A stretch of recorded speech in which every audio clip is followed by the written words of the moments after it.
Hi everyone. Footwear बनाने का unit start करना चाहते हैं या फुटवेयर का बिजनेस कर रहे हैं तो ये वीडियो आपके लिए है।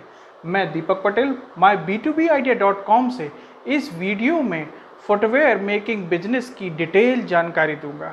इसमें आप समझेंगे बिजनेस का इंट्रोडक्शन, फुटवेयर मैन्युफैक्चरिंग बिजनेस की case study, marketing plan, strength, weakness, opportunity, three top business model, machines, financial plan, last में कुछ ऐसे क्वेश्चंस जिनके आंसर्स आपके पास होने चाहिए। So let start with introduction. इस बिजनेस में आप एक प्रोडक्ट बना रहे हैं, इसलिए ये प्रोडक्ट बेस्ड कैटेगरी में आता है। इसका target market showroom, supermarket, online, fairs होते हैं। फुटवेयर्स कई टाइप के होते हैं, जैसे स्लीपर, सैंडल, फैंसी शूज़ आदि। फाइनली मार्केट कैसा है इसका, तो ये साल भर चलने वाला बिजनेस है।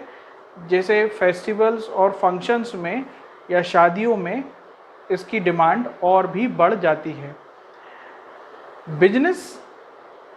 इस बिजनेस में कई लोग बहुत ही बढ़िया अर्निंग कर रहे हैं और इसकी केस स्टडी इसका एग्जाम्पल है। तो इसमें लखानी, बाटा, फ्लाइट जैसे बड़े ब्रांड पहले से काम कर रहे हैं और ये ब्रांड बहुत ही बढ़िया अर्निंग के साथ अपनी ग्लोबल पहचान बना के रखे हुए हैं। पर इसमें लोकल ब्रांड भी अपना नाम बना रहे हैं और यही मार्केट आपको अपना बनाना है जब आप अपने प्रोडक्ट को लोकल से ग्लोबल पे ले जाएंगे। तो यहाँ पर आपको देखना होगा कि आप लोकल से ग्लोबल ले जाने के लिए किस कैटेगरी से स्टार्ट करेंगे। जैसे इन सभी बड़े ब्रांडों ने सबसे पहले एक पर्टिकुलर सेगमेंट से नाम कमाया और उसके बाद ही अगले सभी सेगमेंट्स को कवर किया। बिजनेस तो कई लोग शुरू करते हैं पर मार्केटिंग ही उसको सफल बनाती है।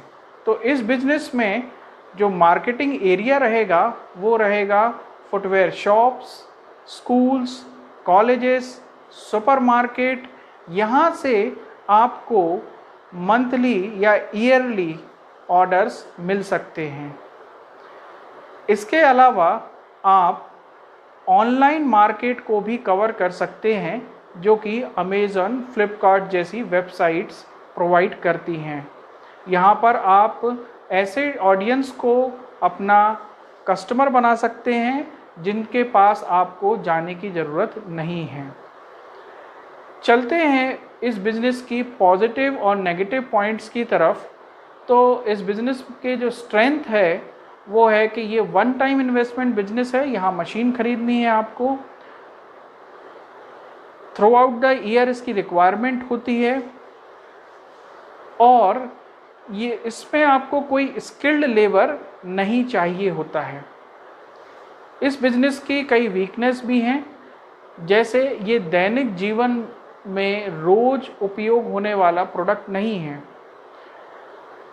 बिजनेस में ऑलरेडी बहुत सारे कॉम्पिटिटर पहले से हैं। इस बिजनेस को वाइड एक्सपेंशन होने में बहुत टाइम लगता है। इस बिजनेस में कई अपॉर्चुनिटीज़ भी हैं, जैसे स्कूल, कॉलेज से आप संपर्क बनाकर, शोरूम से संपर्क बनाकर अपनी सेल को बढ़ा सकते हैं। मेलों में आप अपना स्टॉल लगाइए और अपनी पहचान बढ़ाइए। कुछ फंक्शंस, इवेंट्स में आप अपने ब्रांड का प्रमोशन के लिए उनको एक प्रकार से फंडिंग दे सकते हैं और अपने स्टॉल वहाँ पे लगा सकते हैं। इसमें कई थ्रेट भी हैं, जैसे ये बिजनेस में आप कुछ प्रोडक्शन कर रहे हैं और आपको गवर्नमेंट्स के कई सारे रूल्स को फॉलो करना पड़ेगा। इसमें क्योंकि कई लोग मार्केटिंग पहले से कर रहे हैं या बड़े ब्रांड पहले से हैं, तो मार्जिन भी बहुत कम है और उस मार्जिन पे आपको क्रैक करना होगा। चलते हैं इस बिज़नेस की मशीन रिक्वायरमेंट पे। तो इसमें जो मशीन्स होती हैं वो मैनुअल या सेमी ऑटोमेटेड के बारे में ही मैं जानकारी दे रहा हूँ आपको। तो मैनुअल जो मशीन्स हैं वो 15 से 25,000 रुपये तक की आती हैं, जिसमें 100 से 300 पीस पर डे आप बना सकते हैं।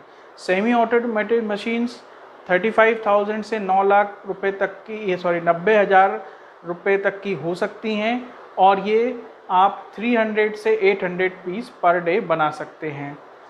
ये स्लीपर्स के लिए है, पर यदि आप सैंडल्स या शूज़ बना रहे हैं जिसमें पीवीसी इंजेक्शन की ज़रूरत पड़ रही है, तो ये मशीन्स कंपैरेटिवली महंगी होती हैं। इनकी रेंज 3.5 लाख से स्टार्ट होती है, और जैसे जैसे आपकी प्रोडक्शन या यूनिट की कॉस्ट बढ़ती है वैसे वैसे इसमें अदर थिंग्स भी बढ़ती जाती हैं। जैसे इसमें एक मिक्सर भी लगेगा और एक ट्रिमिंग भी लगेगी।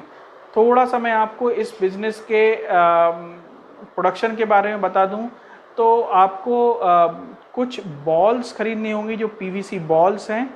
आप पीवीसी बॉल्स खरीदने के अलावा उसको खुद भी बना सकते हैं, पर वो पीवीसी बॉल्स आपको खुद बनाने के लिए एक अलग से मशीन खरीदनी पड़ेगी और वहाँ पे स्टाफ रखना पड़ेगा। तो मैं आपको ये सलाह दूंगा कि आप पीवीसी बॉल्स खरीदें। इसी प्रकार से आपको ये जो पीवीसी बॉल्स आपने खरीदी हैं, इनके लिए आप पीवीसी इंजेक्शन मोल्डिंग मशीन में आप डालेंगे और वहाँ से आपके डाई के अनुसार वो मोल्ड बना के आपका शूज़ या सैंडल तैयार कर देगा।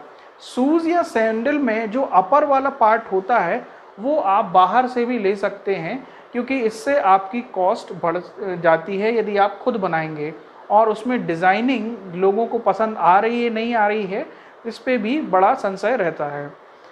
लेदर शू डाई कटिंग, लेदर शू यदि आप बना रहे हैं तो आपको एक डाई कटिंग भी लेनी पड़ेगी, और इसमें मैनुअल इन्वॉल्वमेंट ज़्यादा होता है। मतलब इसमें आपको मशीन्स का कम उपयोग रहेगा, आपको मैनुअल इन्वॉल्वमेंट ज़्यादा रहेगा, क्योंकि आपको इसका अपर खुद ही डिज़ाइन करना होगा, उसकी कटिंग करनी होगी, उसकी सिलाई करनी पड़ेगी, और ये एक टफ टास्क हो जाता है। इसीलिए जो लेदर के शूज़ होते हैं वो थोड़े से ज़्यादा महंगे होते हैं।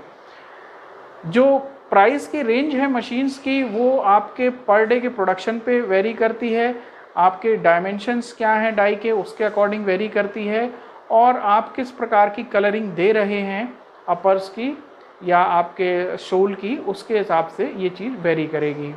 चलते हैं इस बिज़नेस के फाइनेंशियल प्लान पे।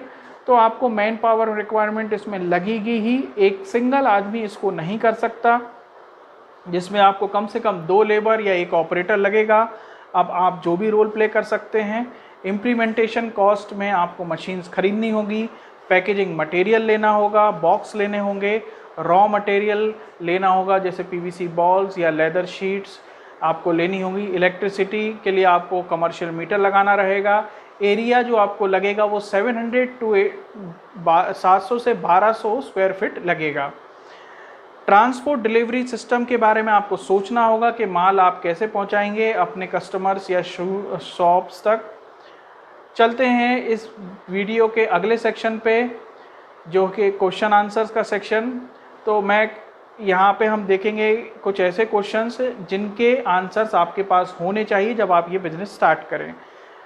तो पहला क्वेश्चन है कि आप किस फुटवेयर प्रोडक्ट से ये बिज़नेस स्टार्ट करना चाहते हैं। मतलब आप स्लीपर से स्टार्ट करेंगे, आप शूज़ से स्टार्ट करेंगे, आप सैंडल से स्टार्ट करेंगे, आप लेडीज़ फुटवेयर बनाएंगे, जेंट्स फुटवेयर बनाएंगे या किड्स फुटवेयर बनाएंगे, आपको सोच के रखना होगा।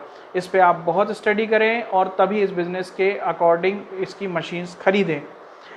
कलेक्शन डिस्ट्रीब्यूशन मीडियम के बारे में को आपको समझना होगा कि दूसरे लोग जो इसी टाइप का काम करते हैं वो कलेक्शन या डिस्ट्रीब्यूशन कैसे करते हैं, प्राइस कैसे कैलकुलेट होती है फुटवेयर की, मार्केट में क्या रेंज चल रही है, आप किस रेंज पे दे रहे हैं, आप जो रॉ मटेरियल खरीद रहे हैं उसमें उतना मार्जिन बन रहा है कि नहीं, इसकी स्टडी आपको बहुत ज़रूरी रहेगी। यदि आपको कोई बल्क में ऑर्डर दे रहा है तो आपको उसके एवज में कितना डिपॉजिट लेना है ये आपको ध्यान रखना होगा, नहींतर माल आपका ख़राब भी हो सकता है। पैक्ड मटेरियल आपके पास रखा है तो प्लांट पे उसको कैसे मैनेज करना है, इसके बारे में आपको पहले से स्टडी करनी रहेगी। लीगल रिक्वायरमेंट्स क्या हैं, क्योंकि इसमें कई बार आप जैसे पीवीसी बॉल वगैरह ये सब केमिकल प्रोडक्ट हैं, तो इसमें कई प्रकार के कई बार वेस्ट भी होते हैं, तो इनका डिस्पोजल एक प्रकार का लीगल डॉक्यूमेंट्स आपके पास क्या होने चाहिए, इसकी स्टडी आपको करनी रहेगी। मार्केटिंग इसकी कैसे करते हैं, मार्केटिंग के बंदे रखने हैं, मार्जिन पे काम चलाएंगे, इसके लिए भी आपको पहले से प्रिपेयर होना पड़ेगा। आई होप इस वीडियो में आपको इस बिज़नेस के बारे में सफिशेंट इंफॉर्मेशन मिली होगी। और भी कई एंगल्स जो आपको इसमें पूरे नहीं समझ में आए हैं या आपकी कोई और क्वेरीज हैं, उसके लिए आप हमारी वेबसाइट myb2bidea.com पे आइए और उस पर हमारे कंसल्टेंट आपको आपके सवालों का जवाब देंगे और आपके बिजनेस में ग्रोथ में मदद करेंगे। Thanks for watching.